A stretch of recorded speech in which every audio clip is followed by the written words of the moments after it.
데이터 원본을 이제 지정을 하고 데이터베이스 중에서 어떤 테이블들을 사용을 할 건지를 데이터 원본 뷰에서 이제 지정을 하고 나면 그 데이터들을 가지고 와서 우리가 다차원 분석을 하겠습니다. 그럼 이제 그 다차원 분석을 하기 위해서 그 데이터들을 이제 여러 차원별로 계산을 해서 이렇게 저장을 해 놔야 되겠죠. 그렇게 저장을 해 놔야 우리가 이제 그 다차원 그 엑셀 표와 같은 그 다차원 표에서 차원을 바꿔가면서 이제 그 분석하고자 하는 결과값을 우리가 이제 보게 되는데요. 그러니까 예를 들면 우리가 앞에서 봤던 것처럼 이렇게 차원을 이렇게 뭐 세로축과 그다음에 이렇게 가로축에 이렇게 둬서 이렇게 이제 다차원 분석을 하면서 필요한 경우 세분화를 해서 드릴 다운을 해서 이제 보기도 하고 아니면 그 값들을 모아서 롤업을 해서 이제 보기도 하겠죠. 그렇게 하는데 그렇게 하기 위해서 데이터들을 이렇게 계산을 해서 이런 다차원 분석이 아주 편리한 형태대로 저장해 놓은 것을 우리가 뭐라 그러냐 그러면 그것을 큐브라고 그럽니다. 그것을 이제 다차원 큐브라고 그렇게 이야기를 하죠. 그래서 큐브는 사실 정육면체를 이야기를 하는 거죠. 이렇게 생긴 거를 이제 우리가 보통 큐브라고 그렇게 이제 이야기를 하는데, 그러니까 이건 차원이 세 개죠. 그래서 뭐 이렇게 x축, 그다음에 이렇게 x축, y축, 그다음에 이쪽으로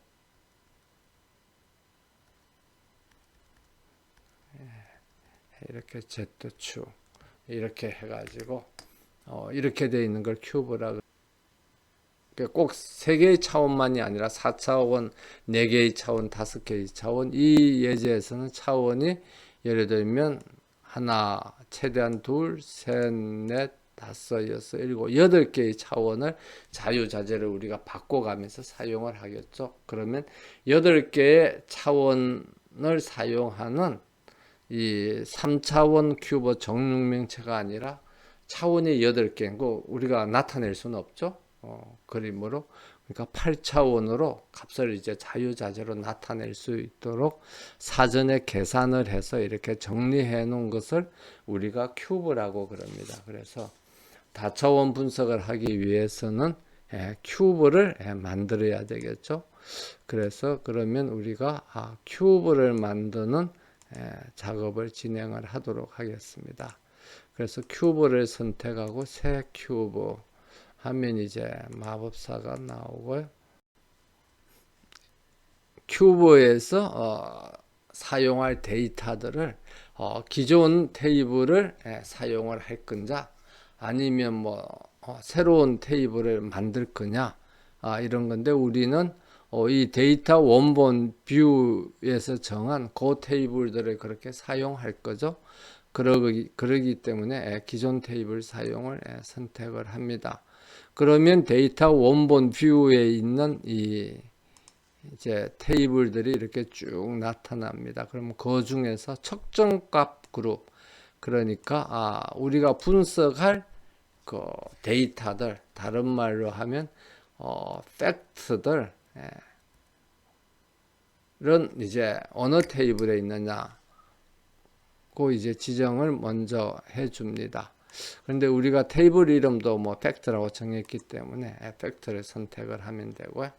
만약 뭐 학생 입시 지원자 데이터 그러면 뭐 그 테이블을 이제 다른 이름을 줬으면 그 테이블을 이제 측정가 그룹을 나타내는 테이블로서 지정을 하면 되겠죠.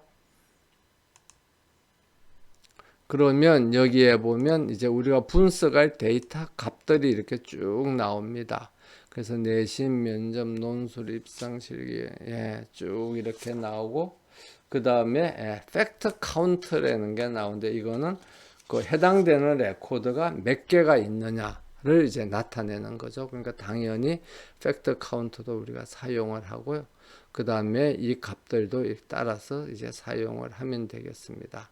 그럼 이 값들은 그 마법사가 어떻게 찾아냈냐 그러면 요 팩트 우리가 측정값 그룹으로 사용한 이 팩트 테이블 중에서 그 차원 테이블들하고 연결된 외래키들 그 외래키가 어디냐 보면 학과부터 시작해서 요 아래에 있는 게 성별, 나이 이게 전부 다 외래키죠. 이 외래키를 제외하고 그 다음에 이 레코드의 주키도 의미가 없는 거니까 주키하고 외래키를 제외한 나머지 칼럼들을 이제 추천을 하는 겁니다. 그래서 마법사가 말하기를 내가 보기에는 이 칼럼들이 당신이 분석하려고 하는 그 값들이 저장되어 있는 그런 칼럼인 것 같은데 그게 맞습니까? 그 다음에 이제 그 해당되는 나중에 어떤 특정 조건을 만족시키는 뭐 예를 들면 뭐 학교에 간 학생 수가 몇 명이냐 하려면 레코드의 수를 세야 되죠. 그래서 여기에다가 추가해서 팩트 카운트를 이제 하나만 더 포함을 시켜서 이렇게 추천을 합니다. 그러면 우리가 이번 예제에서는 이것들을 이제 전부 다 사용할 거기 때문에 잘 추천이 된 거죠. 그러면 이제 다음을 이제 이렇게 클릭을 하고요. 그 다음에 차원들도 이제 이렇게 추천을 합니다. 그래서 차원 안에 전형 테이블로부터 전형 차원을 만들어내고 나이 테이블로부터 나이 차원을 만들어내고 이제 이렇게 할 거라는 거죠. 그러면 우리가 하려고 하는 거하고 동일하죠. 그러면 이 추천된 걸 그대로 두고 이제 다음을 클릭을 합니다. 그러면 여기서 이제 만들어진 측정값 그룹하고 그 다음에 이제 차원이 이렇게 쭉 나타내게 되겠습니다. 그래서 마침을 하면 이렇게 차원이 만들어진 것을 볼 수가 있습니다. 그래서 이 차원이 어떻게 만들어져 있는가를 이제 한번 보기 위해서 그 유인물에 있는 것처럼 먼저 이제 학과를 더블 클릭을 하도록 하겠습니다. 그러면 그냥 학과가 있고 그 계층이라는 것들이 아직은 만들어져 있지 않아요. 그러니까 학과라는 차원만 만들어져 있지. 그런데 이제 이게 차원이 있고 계층이라는 것은 무슨 의미냐 그러면 우리가 그 드릴 다운 세분화를 하거나 롤업을 할 때 어떻게 이제 드릴 다운을 하느냐 그러면 어떤 모집 단위가 있죠. 그럼 이 모집 단위들 그러니까 예를 들면 경영 정보 학부가 있고 경영 학부가 있으면 이 경영정보학부하고 경영학부 학생들을 다 모아서 이 학생들은 이제 경영대학 그 다음에 이 경영대학은 이제 다른 이제 뭐 문과대학 이런 쪽이랑 다 모여서 뭐가 되는 거죠? 인문 계열이 되겠습니다.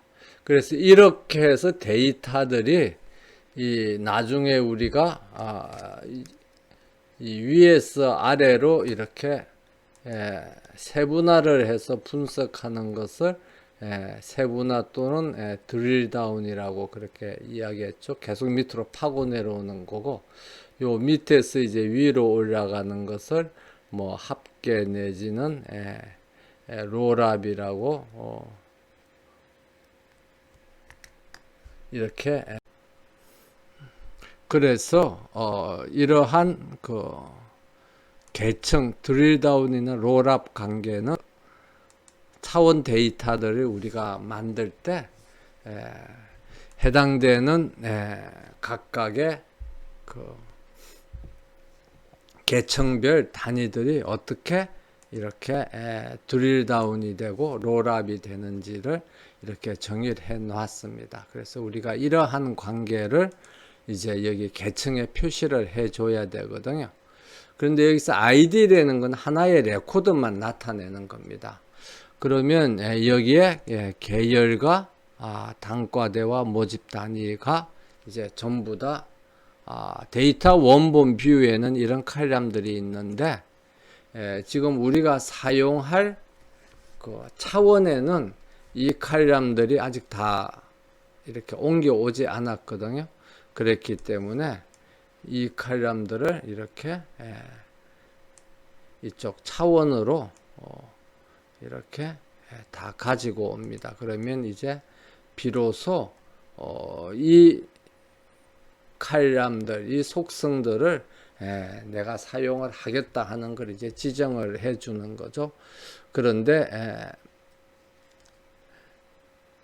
어널리시스 서비스에서는 이것을 이제 특성이라고 그렇게 이야기를 합니다. 그래서 이런 특성을 가지고 이제 우리가 어떤 분석 차원을 만들겠다 하는 거죠. 그래서 뭐 특성이라고 이야기하는데 그냥 우리는 그냥 이 특성을 컬럼이라고 그렇게 이해하면 무방하겠습니다. 그러면 이 데이터 값들이 어떻게 이제 롤업이 되는지 또는 어떤 계층 구조를 가지는지 그러니까 이제 예를 들면 아까 잠깐 전에 이제 설명했습니다만은 경영정보학부라는 모집 단위의 값들이 여기에는 또 뭐 다른 모집 단위로는 경영학부가 있겠죠. 이 모집 단위의 값들이 이제 경영대학으로 이렇게 합계가 되고 그 다음에 경영대학은 예를 들면 문과대학이랑 이렇게 합쳐져 가지고 뭐 또 다른 값들이 많겠죠. 그래서 이제 인문계열로 이렇게 합쳐진다는 걸 이렇게 우리가 정해줘야 되겠죠. 그래서 이것을 계층을 만들려면 가장 위에 있는 이 칼럼 여기서 말한 특성을 선택을 합니다. 그래서 여기서는 계열이죠. 계열을 선택을 하고 그 다음에 마우스 오른쪽 단추를 클릭해서 새 계층 시작 이렇게 하면 이제 계열을 부터 시작되는 계층을 이제 만들어 나갑니다. 그러면 계열 아래 있는 게 단과대죠. 그럼 단과대를 여기다 새 수준 그 다음에 모집 단위를 이렇게 새 수준 이렇게 해서 하면은 이제 우리가 비로소 하나의 계층이 만들어진 겁니다. 그래서 그냥 여기는 계층으로 이렇게 돼 있는데 계층이라는 이름이 좀 그러면 예를 들면 학과 계층 그러면 훨씬 이제 이해하기가 쉽겠죠. 그러면 이제 그렇게 이름을 바꿔주겠습니다. 그래서 이름을 바꾸려면 이 계층에다가 마우스를 두고 마우스 오른쪽 단추를 클릭하면 이제 이름 바꾸기 하면 여기에 나오죠. 그러면 학과 계층 뭐 우리 유인물에 있는 것처럼 그냥 그대로 둬도 되고 좀 더 이제 이해를 쉽게 하려면 이렇게 학과 계층 하면 이제 이렇게 계층 이름이 만들어진 것을 볼 수가 있습니다.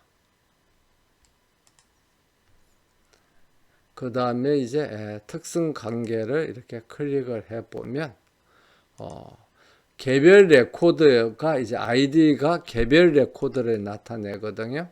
그래서 이 아이디가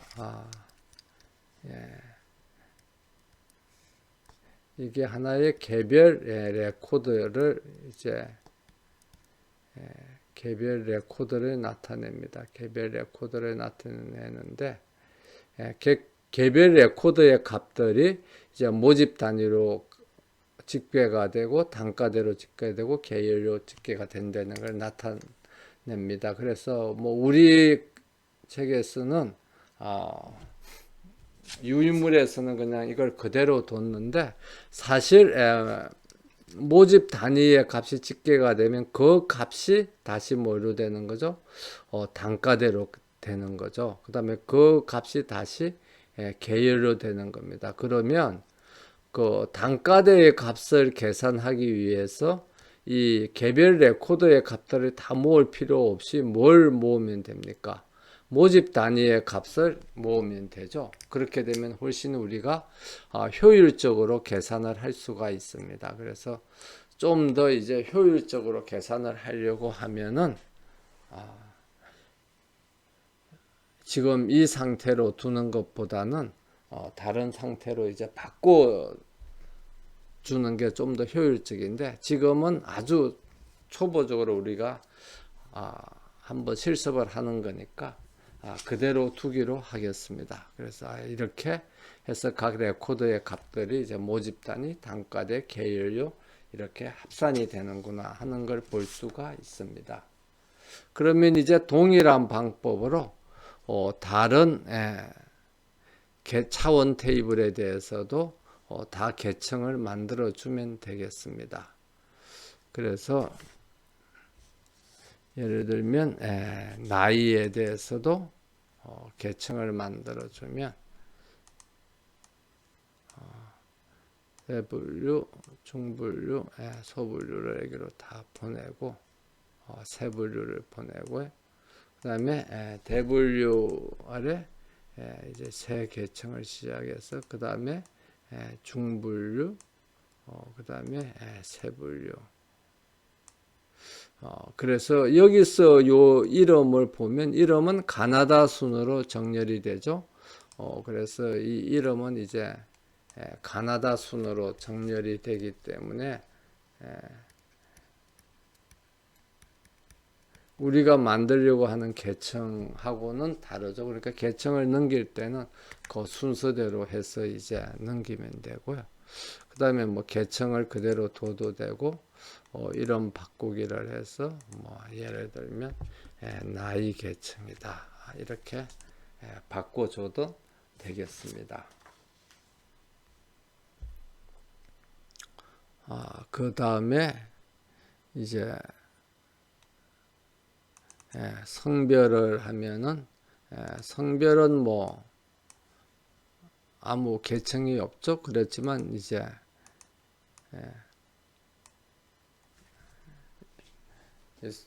이 성별을 옮겨서 성별 하나만으로 구성되어 있는 이제 계층을 이제 만든다.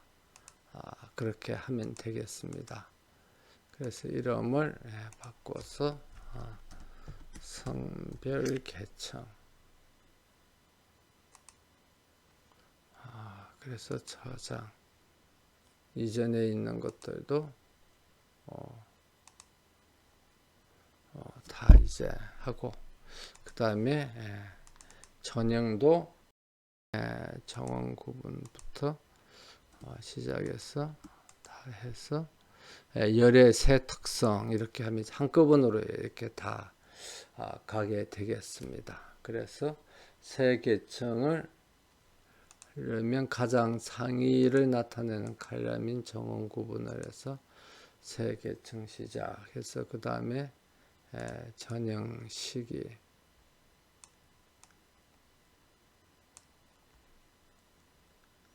그 다음에 전형 시기 세부 선발 구분 이렇게 하면 되겠습니다. 그 다음에 이름을 전형을 나타내는 계층이다.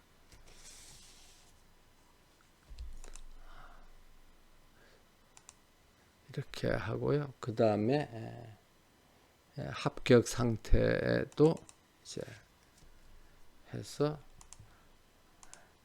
최초 정 해서 최초에서 새 계층을 시작해서 최종 추가 최종 이렇게 하면 되겠습니다. 내가 계층을 잘못 만들었다 그러면 계층을 선택을 하고 여기는 X표 선택한 개체 삭제를 하면 이제 삭제가 되겠습니다.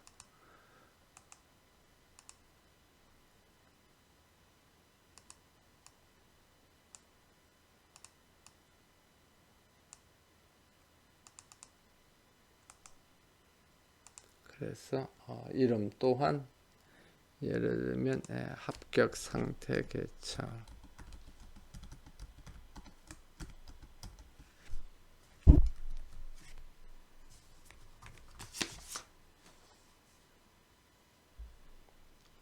그 다음에 연도는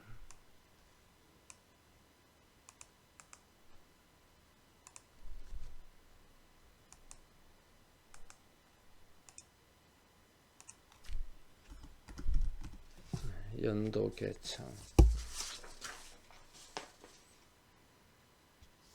그랬고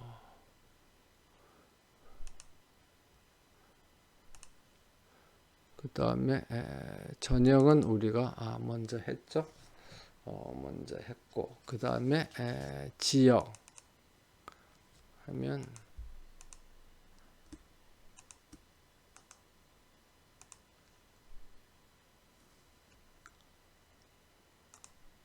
여기는 이렇게 슬래시 해가지고 이게 하나의 칼럼으로 됐는데 이쪽으로 넘어오면서 아마 이쪽 큐브에서는 슬래시가 이제 계층에 슬래시가 안 들어가기 때문에 이름이 바뀌는 걸 볼 수가 있습니다.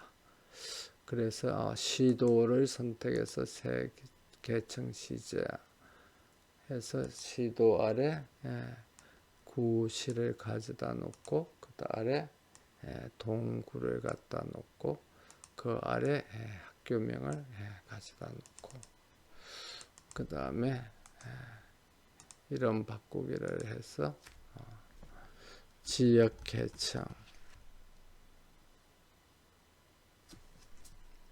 이렇게 하겠습니다.